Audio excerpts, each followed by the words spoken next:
Thank you for joining us for this interactive Facebook Live event presented by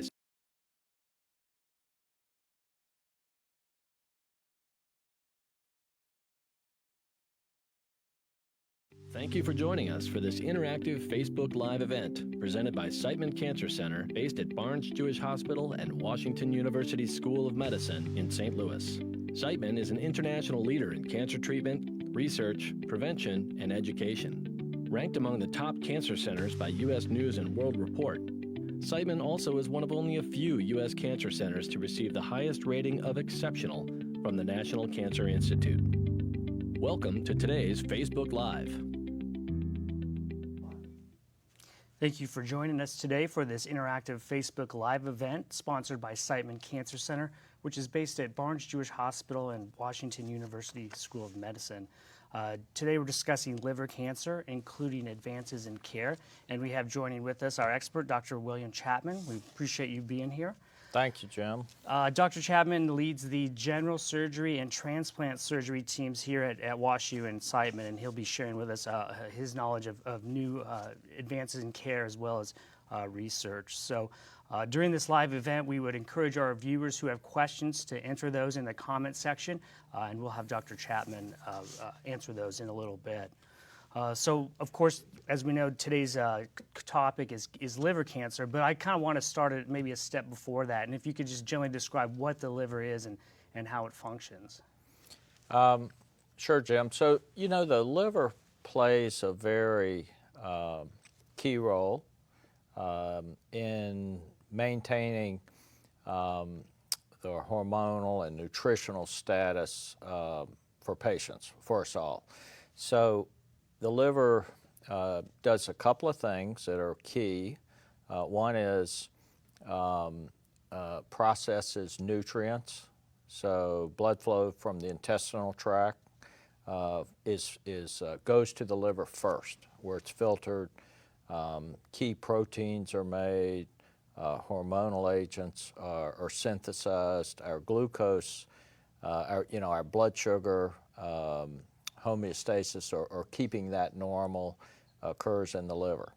The other thing that's key from a function of the liver is purifying toxins from the blood. So toxic products are produced and filtered by the liver and secreted in bile that then is secreted into the intestinal tract. So those are kind of the two key functions. Very good. Obviously, a very important organ we're discussing here. Now, kind of moving on to liver cancer, can you just tell us how common the disease is and what people should know about it? Yes, so there's, cancer in the liver involves a couple of broad areas that we face and that are important. The first is metastatic cancer to the liver. So a tumor that starts at some other location and spreads to the liver. This is really the most common, quote, cancer in the liver. Now that's not really a liver cancer. That's a cancer from some other site. Breast cancer, lung cancer, the GI tract. And so for many or maybe most of those cancers, they get treated with systemic therapy, chemotherapy. There's not really a direct treatment of the liver cancer. The exception for that is colorectal cancer that spreads to the liver. In that particular cancer, we will direct our treatment, whether that's surgery or other measures, directly at the liver. The second broad category that we face, especially related to transplantation, has to do with what we call primary liver cancer. So a cancer that starts in the liver and is often only in the liver. This is the second kind of broad category. It is not common in the sense of, let's say, colorectal cancer, which will be in the several 100,000 cases in the United States a year. Primary hepatocellular cancer is probably about 30,000 cases a year. The second type of primary liver cancer is cholangiocarcinoma, and that's a bile duct related cancer, probably on the order of 3,000 cases a year in the United States. So that gives you a little bit of the relative magnitude. So really, to kind of recap, it's really those cancers that have spread from other parts of the body that are the primary cases that you see. No, what I would say is the cases that we are focused on, at least for transplantation, and also some removal surgeries, are those primary cases, hepatocellular cancer and cholangiocarcinoma. In the metastatic tumors, which can occur from really a cancer at any other side of the body, they are actually more common. They occur more frequently, but most of those are not treated with therapy directed specifically to the liver. They're directed towards treatment of cancer, that would be at any site in the body. Okay. And now for cancers that do start in the liver, what are some symptoms people should be aware of? Yeah, this is one of the real challenges because many patients do not have symptoms early in their course.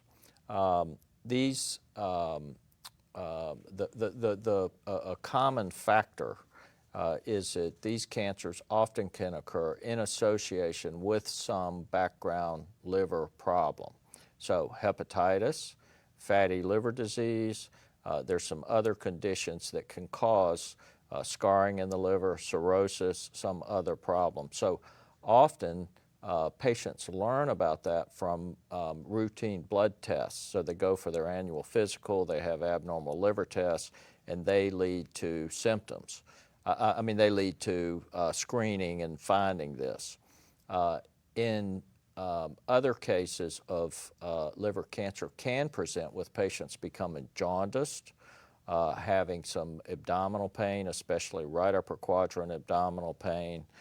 In more advanced cases, patients can have fluid retention, abdominal distension, some other symptoms that may be a clue to the fact that something's going on in the liver. Okay. Now you're a surgeon, of course, but there are a number of treatment options available for other types of cancer. Is that the same with liver cancer as well? Surgery, medical oncology, radiation oncology, or any combination thereof? Is that a common treatment? Well, it is very common that we have teams of physicians and affiliated healthcare providers that are really important in having optimal management with liver cancer. So yes, surgery plays a significant role, but we also really rely on other members of the team, including our medical specialists, hepatologists, medical oncologists, our interventional radiologists play a key role in assessing the tumor and treating it.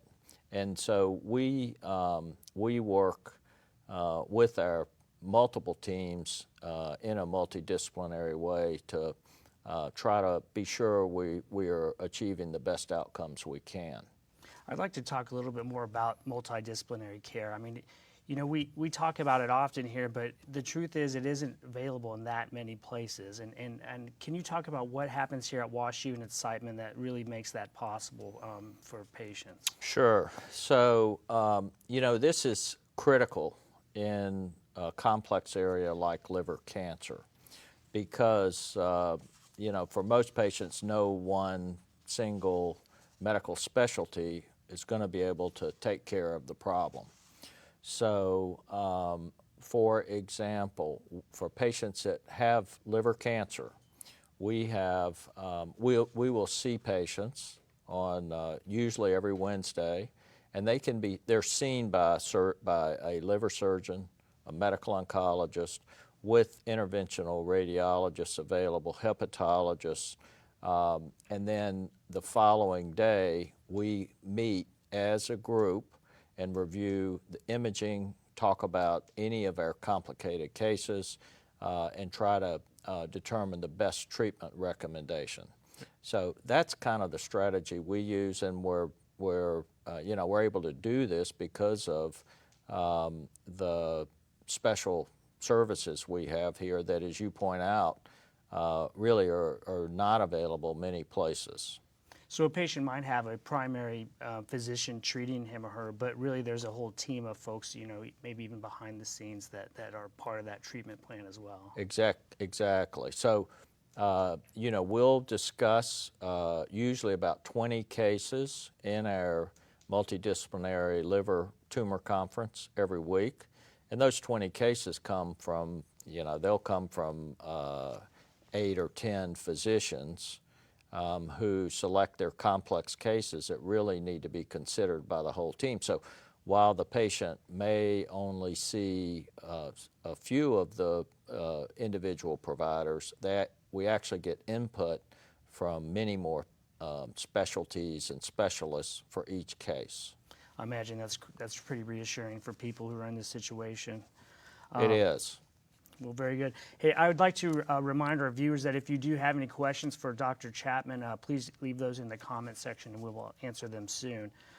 Dr. Chapman, we've spoken in the past about, this is sort of a sidetrack from our cancer conversation, but we've spoken in the past about some of the extracurricular work you do. You take your expertise to other countries on medical missions, and I happen to think that's just a pretty cool thing to do, but I'm wondering if you could share with us some of the countries you've been to and how these medical missions look. Sure. We've had in our major liver surgery organization nationally, we have had international expansion in other regions of the world, but particularly through Central and South America. So we have outreach arrangements with surgeons and surgical teams in most all of the countries in South America. And that includes outreach missions in some selected countries. And, kind of the idea is taking some of that, some of our insights and expertise to other areas that may not have the same access. I think we learn equally from them about ways for patient care management, sometimes without some of the sophisticated testing that we have here. So my mission work has been primarily in Ecuador and Peru, but I've also been several times in Argentina, Brazil, and some of the other South American countries. That's very admirable. Does that affect how you treat patients here in any way? I think what it really has let you do is realize we can learn a lot and get a lot accomplished without expending as many resources sometimes as needed. I think the other thing is you learn to really be more observant of the patient and the symptoms and what is underway. Often patients that we'll see have been through a number of imaging tests, for example, and I think they're not examined as closely and thought about as carefully, and so we do a lot of testing that sometimes really isn't necessary or doesn't help add to the recommendations. And I think that's probably the biggest takeaway for me. Well, it sounds like you take a very thoughtful approach to your patients, whether here or in other countries. So thank you for sharing that. We do have a question here from a viewer, Debbie. She's asking, how can your diet help fight liver cancer? Is there anything about how we eat or what we eat that can help fight liver cancer? Yeah, you know, where this really can play a role is in the background potential damage in the liver or scarring in the liver. So, you know, things that we ingest can have an impact on the liver. And, you know, a common one is alcohol People who consume alcohol in excess can get liver damage and cirrhosis. I think people recognize that pretty commonly, and that can lead to the development of liver cancer. I think an area that is becoming a much more frequent problem is fatty liver disease. And what's that? And this is an increasing problem where patients will develop fatty infiltration in the liver that can lead to scarring and cirrhosis, which is associated with the development of liver cancer. Now, we have a real looming epidemic of obesity and diabetes in this country. And this is especially increased since around 2000, and it's continuing to be a problem. So this has a lot of healthcare implications, but it is associated with fatty infiltration in the liver and fatty liver disease, and that's where diet can play a really important role. Are you seeing a corresponding rise in liver cancer based on the obesity epidemic? We are, and this is becoming a major challenge and a major problem. So, in the last few years, new treatment strategies for hepatitis C have been developed. And so we're making great inroads in eradicating that problem. Right now, what we're seeing is the hepatitis C problem is being replaced by fatty liver disease. And it's estimated that fatty liver disease is a cause of cirrhosis and a cause of hepatocellular cancer is going to replace hepatitis C as a culprit over the next 10 to 15 years. So it isn't just alcohol consumption that can damage the liver? Alcohol is certainly a causative factor, and that's what people tend to focus on, but it's not our leading cause of needing a liver transplant, for example. It is a factor, but there are many contributing factors. So, basically anything that causes chronic liver disease, the chronic liver disease is a premalignant problem. And in patients with chronic liver disease, once that is recognized, those patients do need screening every year to be sure to try to pick up liver cancer if it develops and pick it up early. Very good. This might be a good time to mention that on Siteman's website, which is siteman.wustl.edu, we have a tool called Your Disease Risk, and you can go in and type in your lifestyle characteristics, and it will give you a customized advice on how you might be able to improve your chances at better health and reduce your risk of cancer. So, and I certainly think that this could be one of those areas where that would be an important thing to do. We have a question here from Shirley, and she's asking about the survivability of liver cancer. So we have made great progress in treating patients with liver cancer. 20 years ago, essentially, if you had a diagnosis of liver cancer in association with chronic liver disease, it was a death sentence. We'd had very little to offer. Today, if this is picked up at earlier stages, the survivability can be excellent. So, for example, in patients that are candidates for liver transplantation, the 5-year survival rate is around 70%, essentially the same as a survival rate for patients who require transplants for other reasons. So, that is excellent, and it's between 50 and 60% at 10 years. So compared to some of the other kind of similar organ sites, pancreas cancer, for example, results for liver cancer are really quite good. That's encouraging to hear. What is some of the background for that reason? Are there advances in research, advances in clinical care that have come about recently? I think a big part of the advance has been really two things. One, the ability to pick up these cancers earlier. So our screening is better once we know that a patient has chronic liver disease. The second is we have much improved upfront treatment strategies.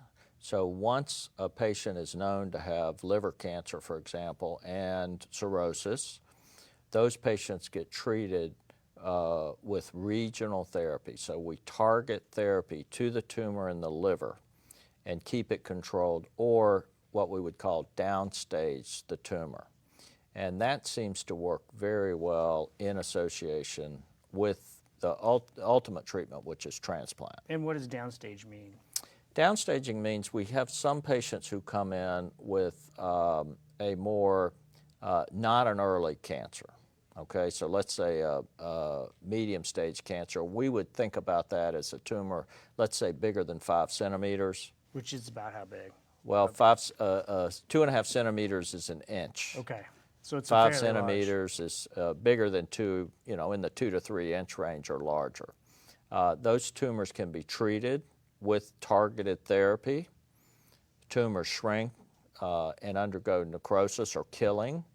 And then, as long as that cancer is controlled, we're able to consider liver transplant, for example. Okay, very good. Again, another example of using different therapies in combination to Correct. achieve a good outcome. We talk often about clinical trials here, and I know they're available for a number of different types of cancer. I'm wondering if they are available also for liver cancer. We have a number of clinical trials open and for consideration for liver cancer.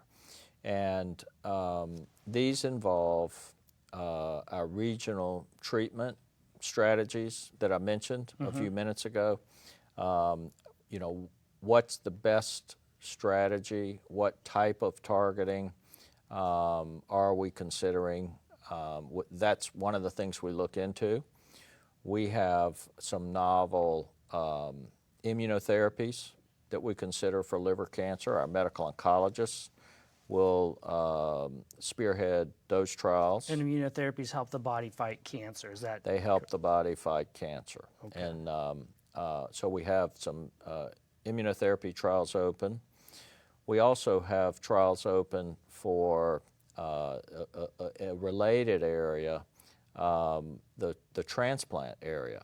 What are the best strategies for organ preservation, for example, to get the best transplant result? Now that's for everyone who's having a transplant, but about between 35 and 40% of patients who have liver transplants here have them in the setting of cancer.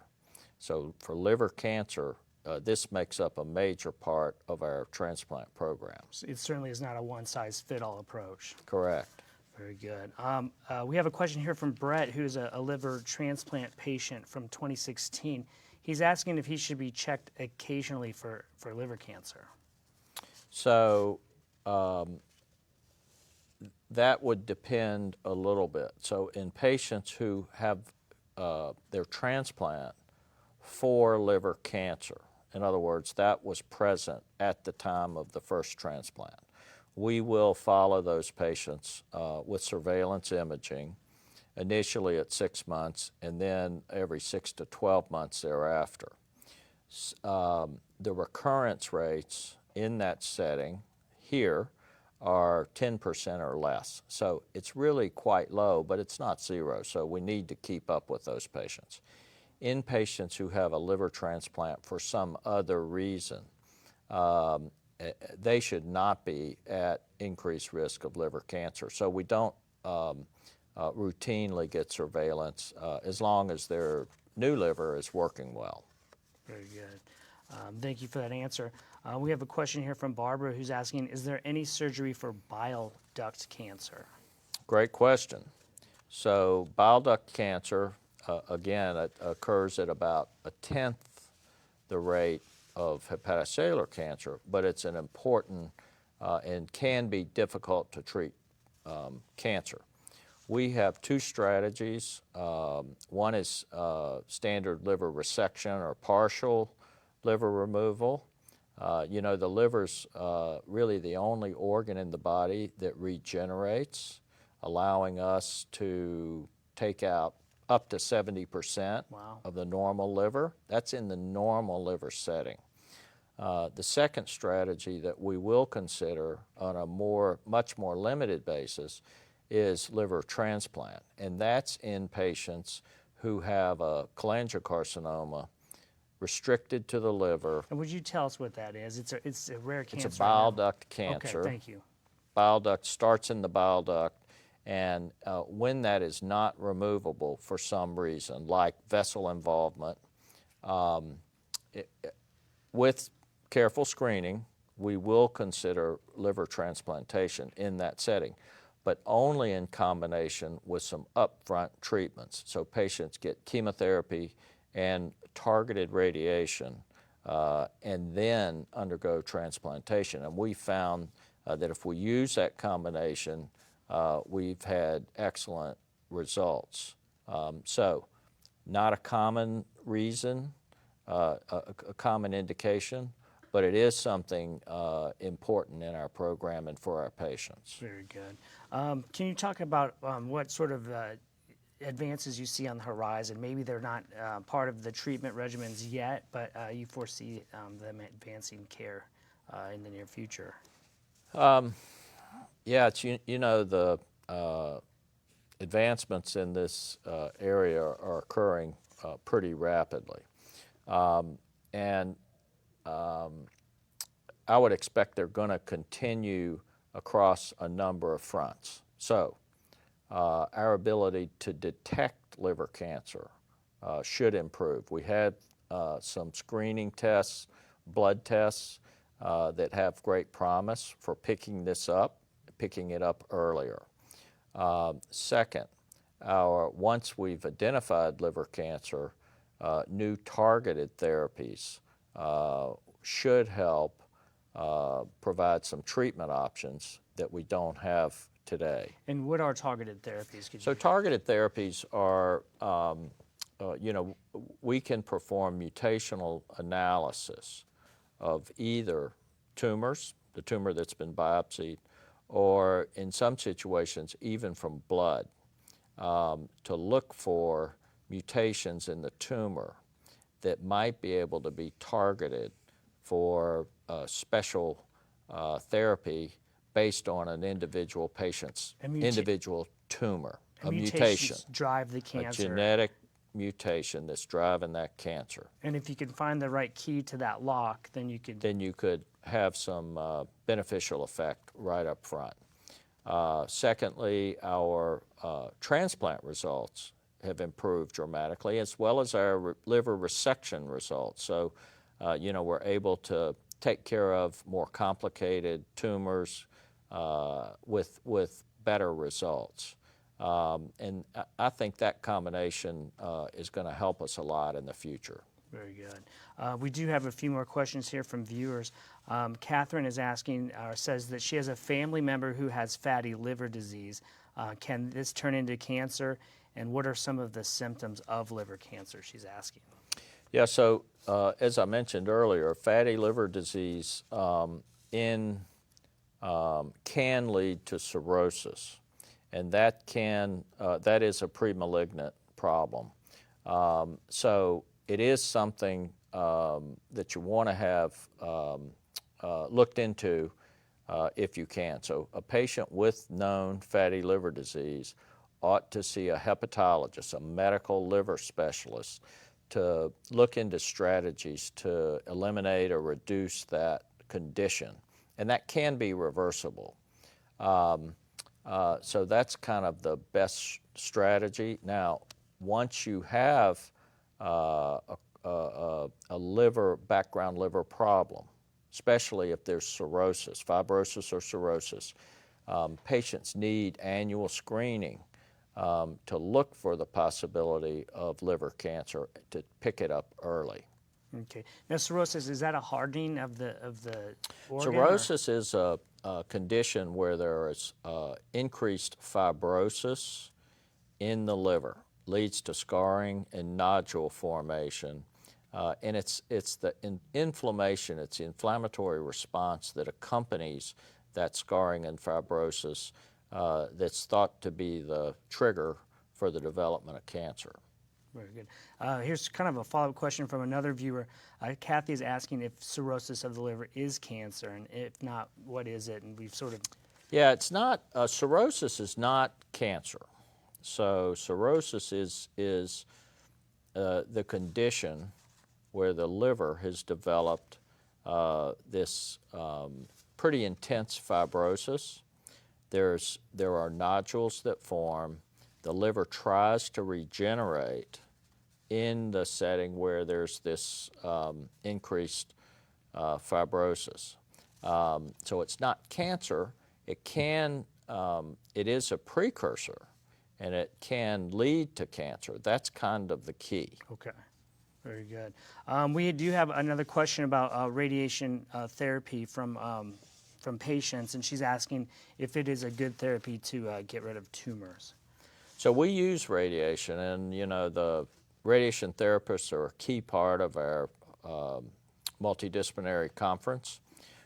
We use it in several ways. So for targeting HCC or hepatocellular cancer, we often use radiation that's delivered into the liver. So yttrium-90 is a type of radiation that can be delivered directly into the tumor, and that has an excellent effect on tumor killing. We also use very targeted radiation for tumors in the liver under selected circumstances. So yes, it can really play a major role to help in treatment. Very good. Obviously, another aspect of that multidisciplinary care that we talked about Correct. earlier. Well, Dr. Chapman, you've delivered a lot of helpful, informative facts today, and we appreciate you being here. We have run out of time, so we would like to thank our viewers for being here today, and if you would, please keep following us on Facebook for information about future Facebook Live events. Thanks again for joining us. Thank you.